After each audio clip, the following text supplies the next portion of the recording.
Bonjour et bienvenue sur notre chaîne intitulée Un jour, un verset, un message. Vous aimez la parole de Dieu? Vous appréciez notre travail? Merci de vous abonner afin de soutenir notre page. Merci d'encourager notre travail de sorte qu'il puisse bénir une multitude de personnes. Que Dieu vous bénisse. Notre passage de ce jour est tiré du livre de 2 Timothée, chapitre 1, le verset 7. La Bible nous dit: en effet, ce n'est pas un esprit de timidité que Dieu nous a donné, mais un esprit de force, d'amour et de sagesse. Dans le passage d'aujourd'hui, notre Dieu, à travers son serviteur Paul, qui s'adresse donc à Timothée par cette lettre, nous parle de l'importance pour nous de ne pas céder à l'esprit de timidité, car notre Dieu ne nous a pas donné un esprit de timidité, mais plutôt un esprit qui est rempli de la force de Dieu, un esprit qui est rempli de la sagesse de Dieu, un esprit qui est rempli de l'amour de Dieu. Nous allons donc voir concrètement ce que notre Dieu est en train de nous demander à travers ce passage. Nous allons voir ce qu'est réellement l'esprit de timidité. Nous verrons comment nous pouvons manifester un esprit de force, de sagesse et d'amour. Nous sommes actuellement donc dans le livre, la deuxième épître de Timothée. Et cette épître, comme pour la première épître de Paul à Timothée, ainsi que pour le livre de Tite, donc les trois sont souvent appelées épîtres pastorales parce qu'elles contiennent les recommandations de Paul aux pasteurs, aux dirigeants de l'Église. Et dans cette lettre, Paul encourage Timothée et offre son soutien pour l'aider à poursuivre, après la mort de Paul, donc que Timothée puisse poursuivre l'œuvre. Et donc, Paul écrit cette lettre à un moment donné, donc où il est à la fin de sa vie, et il est donc conscient qu'il ne lui reste que peu de temps. Et il désire voir Timothée, qu'il appelle au sens figuré son enfant bien-aimé, donc mon enfant bien-aimé. Il désire donc voir Timothée continuer le travail. Et bien que la lettre de Paul soit adressée spécifiquement à Timothée, les recommandations de Paul peuvent s'appliquer à tous les gens qui vivent dans les derniers jours, car il parle des problèmes et des solutions qui concernent autant notre époque que la sienne. Et cette lettre contient les dernières paroles de l'apôtre Paul et montre la confiance et le courage merveilleux avec lequel Paul va affronter la mort. L'épître de 2 Timothée semble donc être la dernière lettre de Paul qui figure dans le Nouveau Testament.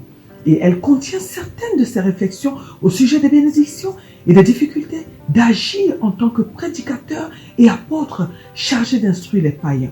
Et Paul déclare: j'ai combattu le bon combat, j'ai achevé la course, j'ai gardé la foi. Et désormais, la couronne de justice m'est réservée. Et il indique donc là qu'il a l'assurance, il indique par là qu'il a l'assurance de la vie éternelle. Et donc, exerçant son ministère pour Jésus-Christ depuis plus de 30 ans, Paul est dans une excellente position pour enseigner à Timothée comment servir efficacement pour affermir la foi des autres. Et cette deuxième épître de Paul à Timothée met l'accent sur la force que donne un témoignage de Jésus-Christ. Et cette épître contient également une prophétie sur les temps difficiles qui existeraient à l'époque de Paul et Timothée, ainsi que dans les derniers jours. Et pour aider Timothée dans les difficultés que Timothée rencontre, Paul lui recommande donc de faire confiance aux Écritures et de faire confiance aux dirigeants de l'Église. Et donc, l'étude de ce livre, de cette épître, cette deuxième épître de Paul à Timothée, va nous apprendre donc des points de doctrine et des principes qui peuvent nous permettre de vivre fidèlement dans les temps difficiles des derniers jours. Nous allons nous intéresser au conseil que Paul donne à son disciple Timothée concernant l'esprit de timidité. Et nous allons voir comment, avec l'esprit de force et de sagesse, l'esprit d'amour, nous pouvons dominer sur l'esprit de timidité. Nous avons vu dans notre passage précédent, qui était tiré du livre de 1 Jean, chapitre 4, le verset 18. Et dans ce passage, notre Dieu nous a parlé de la puissance de l'amour par rapport à la peur. Et le Seigneur nous a dit que celui qui est parfait dans l'amour va repousser, va chasser, va bannir la peur. Et le Seigneur nous a dit que nous avons peur tout simplement parce que nous avons désobéi à Dieu. Et c'est pourquoi nous avons peur que Dieu puisse nous punir. Et il nous a dit que celui qui a de la peur dans son cœur n'aime pas véritablement ni Dieu ni les hommes. Nous avons parlé de la puissance de l'amour, cette puissance qui est capable de chasser la peur de notre cœur et de notre vie. Et nous avons également parlé de la perfection de l'amour et de ce que cela veut dire. Nous avons dit que l'amour c'est Dieu et que la Bible elle-même nous dit que Dieu est amour. Dans le livre de 1 Jean chapitre 4, le verset 7. Et nous avons dit que si Dieu est amour et qu'il demeure en nous, alors parce qu'il est aussi puissant, lorsqu'il demeure en nous, il vient donc demeurer en nous, donc à travers son Saint-Esprit, avec cette puissance-là, et donc qui est en nous, qui travaille en nous et qui travaille avec nous. Nous avions précisé également que notre Dieu est 3 en 1, le Père, le Fils et le Saint-Esprit. Nous avons défini le rôle de chacun. Et nous avons dit que le Saint-Esprit est celui qui est actuellement sur la terre avec nous. Et il est celui qui détient la puissance de Dieu le Père. Il n'est pas la puissance, mais il est celui qui la relâche. Il est celui qui la dirige. Et nous avons expliqué que c'est lui qui a ressuscité donc le Fils par cette puissance. C'est lui qui avait oint le Fils et qui l'avait revêtu de cette puissance, de cette onction-là pendant son temps sur la terre.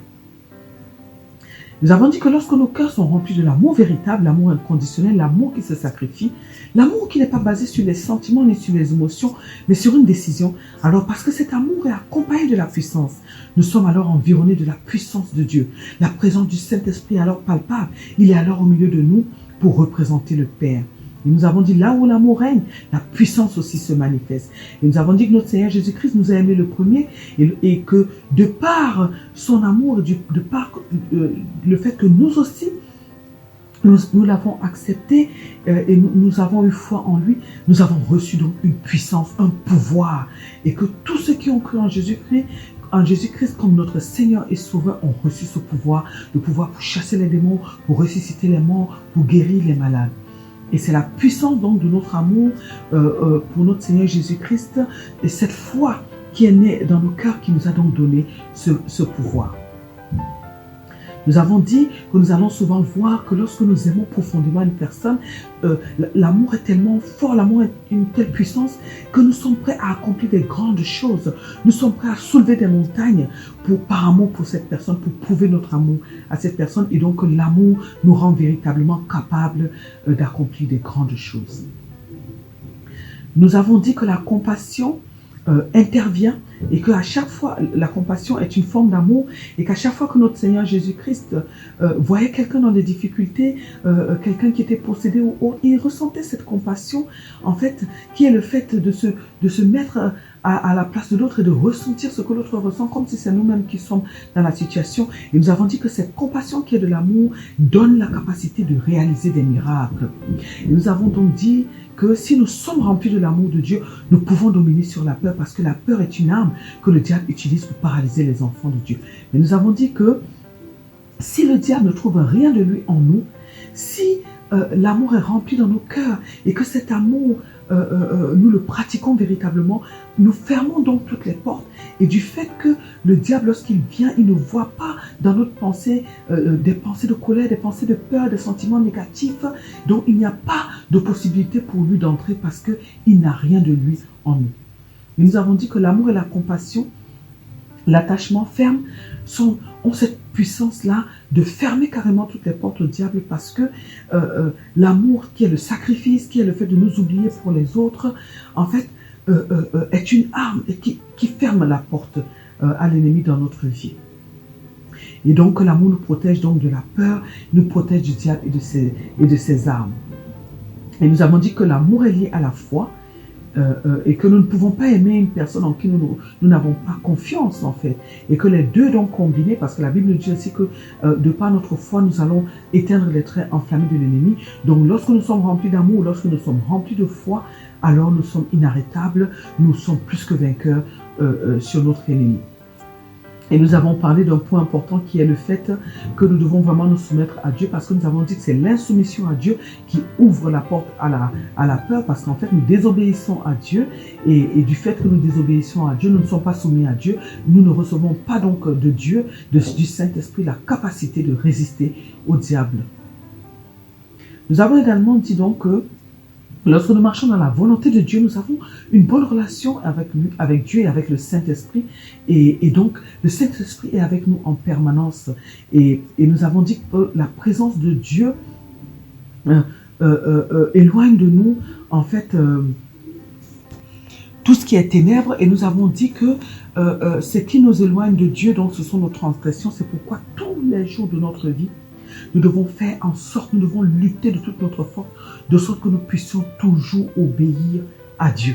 Et de sorte que toutes les portes soient fermées. Et puisque l'obéissance à Dieu finalement se résume dans les deux commandements essentiels, aimer Dieu de tout notre cœur et aimer notre prochain comme nous-mêmes, alors si nous marchons dans l'amour, effectivement, nous avons déjà fermé la porte et nous avons déjà donc cette victoire face à notre ennemi. Aujourd'hui, nous voulons donc parler de l'esprit de timidité. Oui, la timidité est un esprit, c'est de la peur, la timidité c'est de la frayeur, la timidité c'est de la lâcheté devant des situations, devant des personnes. Et c'est donc un esprit que le diable utilise pour paralyser, pour freiner les enfants de Dieu dans leur course, pour les empêcher de rester et de réussir sur le chemin de leur destinée, comme nous l'avons dit. Et nous avons dit donc que c'est un esprit que nous pouvons vaincre et que nous devons vaincre pour accomplir les desseins de Dieu sur la terre. Étant donné que l'homme est tel qu'il pense, nous comprenons alors que tout commence dans nos pensées.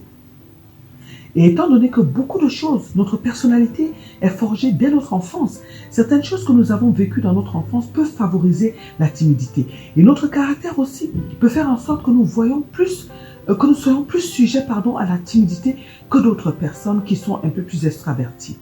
Nous avons dit que nous devons dire que nous avons tendance à copier le caractère, les habitudes de nos parents. Nous l'avions dit lorsque nous avons fait l'étude sur l'éducation des enfants. Et donc, en tant qu'enfant, nous avons tendance à copier le caractère, les habitudes de nos parents, ainsi que celles de toutes les personnes qui sont autour de nous, avec lesquelles nous passons beaucoup de temps. Et Paul a écrit à Timothée concernant la timidité, parce que Timothée était timide.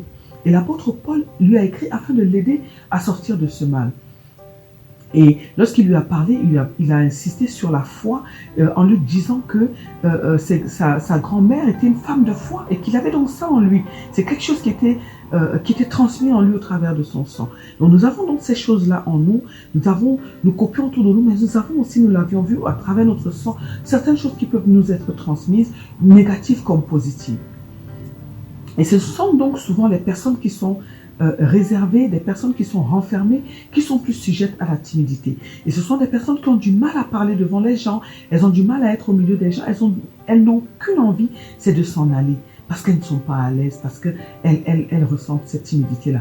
De même, lorsque nous avons des complexes, les personnes qui sont complexées, qui n'ont pas traité la question des complexes, ces complexes-là peuvent nous amener à manifester de la timidité, bien que nous ne soyons pas en général timides.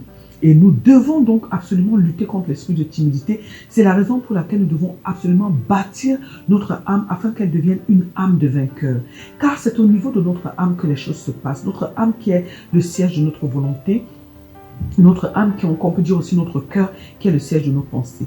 Et en travaillant sur notre âme, nous allons la guérir de tous ces maux et nous allons à travers la parole de Dieu renouveler notre système de pensée de sorte que nous puissions adopter la pensée de Dieu et que nous puissions manifester le caractère de Dieu qui est notre vrai caractère et qui est déjà en nous en fait par le Saint-Esprit, mais que nous devons faire sortir à travers la méditation de la parole de Dieu. En réalité, de par notre nature, du fait que nous avons la nature de Dieu, du fait que nous sommes des esprits faits à l'image et à la ressemblance de Dieu, nous sommes des êtres puissants, nous avons le Saint-Esprit qui est en nous et avec nous, il est dans notre esprit. Nous sommes des conquérants, nous sommes des êtres déterminés comme notre Dieu. Mais étant donné que notre âme n'a pas été restaurée et que tout se passe à son niveau, parce qu'elle doit arriver au niveau où elle s'accorde avec notre esprit, à ce moment-là, l'esprit et l'âme restaurée pourront donc conduire notre corps et être victorieux selon la parole de Dieu. Mais nous devons comprendre que c'est un processus. C'est un processus. C'est au quotidien que nous allons travailler sur notre âme jusqu'au moment où elle va arriver à s'accorder avec notre esprit à travers la méditation de la parole de Dieu. Et les deux donc vont parvenir à diriger notre corps. Et c'est un processus, nous devons le dire, qui est douloureux. Mais c'est un processus que nous devons accepter. parce que Dieu nous le demande. Et c'est cette transformation dès l'instant où vraiment nous sommes conduits par le Saint-Esprit, c'est cette transformation que le Saint-Esprit commence véritablement avec nous. Et tout au long du chemin, il va nous amener à devenir de plus en plus matures, à renouveler de plus en plus notre pensée pour qu'elle soit nous puissions en fait manifester la pensée de Dieu. Parce que nous avons en nous la force de Dieu. N'oublions pas que nous avons reçu un pouvoir en donnant notre vie à Jésus-Christ, en devenant des enfants de Dieu. Alors cette force est en nous, la puissance du Saint-Esprit est en nous, ce pouvoir est en nous. Et nous devons tout simplement être conscients de qui nous sommes. Nous devons simplement savoir comment activer ce pouvoir, comment activer cette puissance et décider. Nous devons décider de ne pas nous laisser dominer par le diable, car nous serons tentés. La Bible nous en parle. Il y aura des situations dans notre vie où le diable voudra nous intimider. Il voudra nous faire croire que nous allons échouer. Il voudra nous faire croire qu'il va nous arriver quelque chose de mal. Mais nous devons prendre courage comme Dieu nous le demande et nous devons refuser de nous laisser intimider. Parce qu'il y a une chose très importante que nous devons comprendre, c'est que Dieu nous a déjà donné le pouvoir de changer les situations de notre vie à travers notre foi. Alors si nous décidons si nous refusons quelque chose avec la foi, cette chose-là n'arrivera pas. Nous devons alors nous appuyer sur ce que nous dit la parole de Dieu pour dominer sur l'esprit de timidité. Rappelons-nous que notre Seigneur Jésus-Christ a été tenté et il a réussi à vaincre le diable parce qu'il avait été préparé par le Saint-Esprit, il savait qui il était, son âme avait été restaurée et il connaissait la parole de Dieu.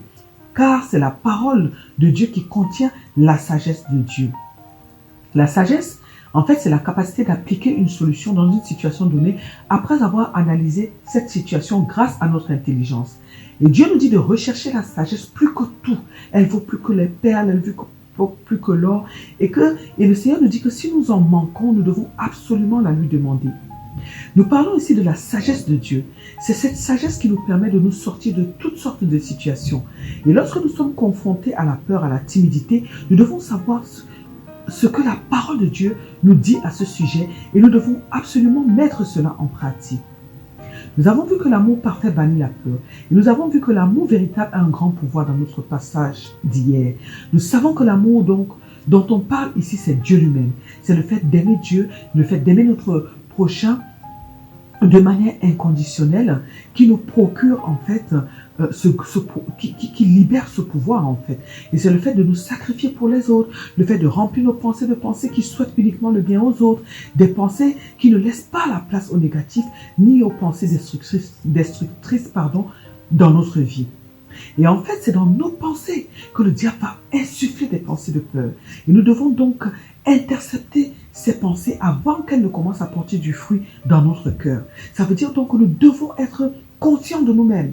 Nous devons être conscients des pensées qui passent en nous. Nous devons être en éveil, comme le dit la parole de Dieu. Et donc, avec cet éveil, avec cette conscience de nous-mêmes, avec cette conscience de nos pensées, nous allons intercepter les pensées négatives, les pensées de peur, les pensées destructrices. Et si nous parvenons donc à le faire, tout va s'arrêter, nous allons les bloquer et notre ennemi sera obligé d'abandonner parce que c'est ça, résister au diable. Résister au diable, c'est refuser, c'est être conscient que nous sommes en train d'être attaqués, être conscient qu'il est en train de nous insuffler des pensées et nous tenir ferme, refuser, nous tenir sur la parole de Dieu, refuser que ces paroles ne commencent à travailler en nous en fait. Et nous savons également que nous devons nous soumettre à Dieu afin qu'il nous rende capables de résister au diable. Le livre de Jacques chapitre 4 verset 7 nous en parle. Notre Dieu nous a donc donné toutes les clés nécessaires pour que nous puissions sortir de la timidité, pour que nous puissions dominer sur cet esprit. Nous avons compris que la timidité est de la peur, de la frayeur, de la lâcheté. Nous avons compris que c'est un esprit qui nous pousse à abandonner, à ressentir de la peur, que c'est notre ennemi qui nous tente afin de nous nuire. Nous avons compris que nous avons la nature de Dieu, c'est pourquoi nous sommes des êtres puissants, mais que nous devons travailler sur notre âme afin de sortir notre nature propre et afin que notre esprit et notre âme deviennent en accord, soient en accord, de sorte qu'ils puissent diriger notre corps et dominer sur notre chair. Nous avons compris que nous sommes que nous devons, connaître et pratiquer la parole de Dieu qui contient la sagesse de Dieu et que cette sagesse nous permettra de sortir de toutes les situations difficiles de notre vie, car c'est la sagesse de Dieu. Et nous devons donc la demander si nous nous rendons compte que nous manquons de cette sagesse, car Dieu nous demande de la chercher plus que toute autre chose. Nous avons compris que Dieu nous a tout donné pour vaincre la peur, pour vaincre la timidité, mais que nous devons décider de dominer sur le diable et nous devons décider d'activer la force, le pouvoir que Dieu nous a donné afin de dominer sur notre ennemi. Nous devons absolument nous soumettre à Dieu, car c'est lui qui nous rendra capables de résister à notre ennemi, le diable. Alors, mes bien-aimés dans le Seigneur Jésus-Christ, décidons aujourd'hui de mettre la parole de Dieu en pratique, décidons d'appliquer toutes ces solutions que le Seigneur nous a données et nous verrons que nous serons délivrés, nous serons libérés de l'esprit de timidité, nous pourrons résister au diable et il fuira loin de nous au nom puissant de Jésus-Christ. Que Dieu nous bénisse. Prions aujourd'hui afin que Dieu nous donne la capacité de prendre conscience que nous sommes timides pour les personnes qui sont timides et que nous puissions prendre conscience que l'esprit de timidité agit dans notre vie et de sorte que nous puissions nous lever pour lui résister. Prions afin que Dieu nous accorde la grâce de manifester le caractère de Jésus-Christ qui nous rende capables de manifester du courage, de la force, de l'amour tous les jours de notre vie afin que nous puissions fermer toutes les portes à notre ennemi le diable. Prions afin que Dieu nous donne la sagesse et l'intelligence qui nous aide à nous soumettre à lui en tout temps et en tout lieu, de sorte que nous puissions recevoir de Dieu la capacité de résister à toutes les attaques du diable au nom puissant de notre Seigneur Jésus-Christ. Amen. Que Dieu bénisse votre journée, qu'il vous bénisse éternellement et à très bientôt sur notre chaîne. Un jour, un verset, un message.